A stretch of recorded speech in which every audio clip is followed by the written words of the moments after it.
Hi. Welcome. We've only got a couple of minutes. What's Mr. Gold up to when we start the season? Oh, tricks as usual. With Mr. Gold, you always have to be very, very careful. You have to listen very carefully to what he says. You know, in the end of episode 22 in season 2, it seems as though he was saying, "Right, I'll help. We'll get together. We'll go on this mission to Neverland." But did he say that? So you need to go back and rewatch it. And in fact, he didn't say that.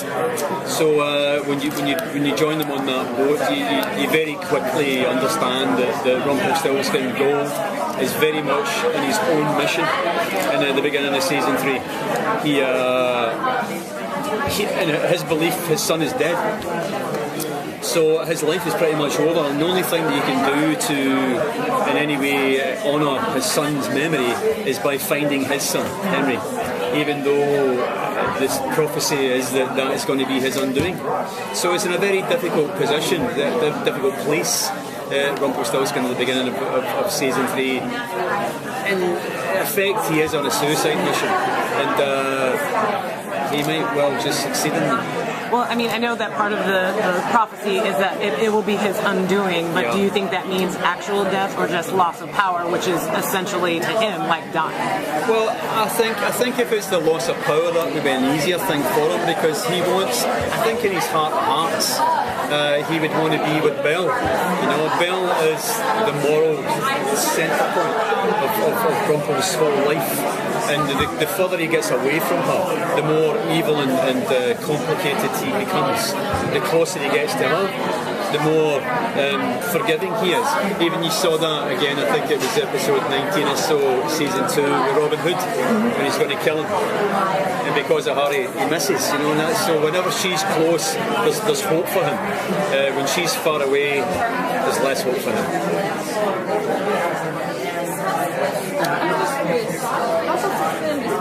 Complex character. You never really know where he stands. Yeah. You, as an actor, do you have a clear idea of what ultimately he wants to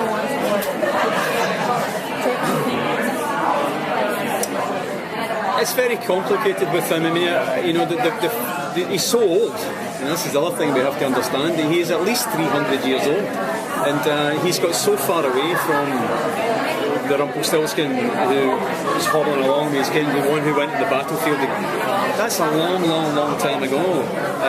And he is probably, I think, the most complicated character in Once Upon a Time world.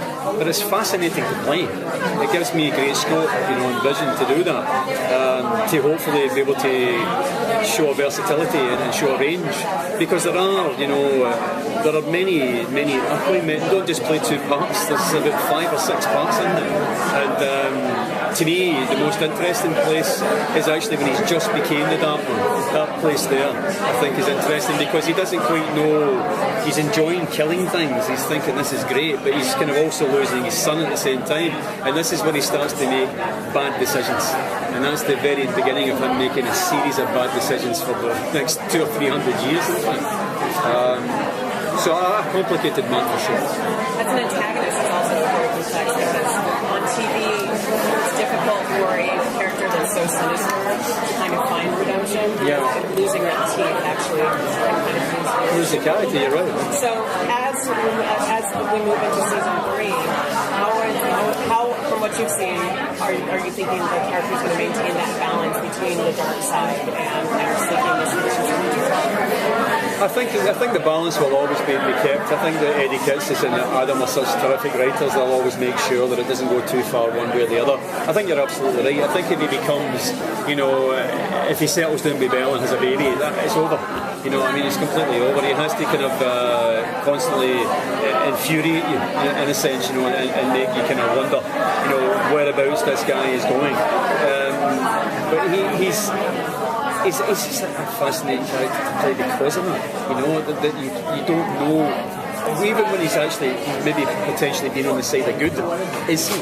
You know, and every time that happens, he kind of veers off very quickly. It's like a slalom skier. I always say something one way or the other. Just when you think he's going down the mountain, he'll stop. You know, let you go back. But does he? So very interesting. Does he do that for other it kind of like reaffirm his own belief about his own character, about like being sort of like? I think so. He's kind of very long time ago he made the decision that the power is the thing, that's what he wants.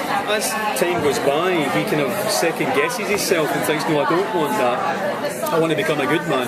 But as soon as he gets down that road, it changes again. And there's nothing. It is a fantastical character, it's fairy tale and the rest of it, but he's very human in a sense. And I think again, one of the most human characters in the show in that respect. That.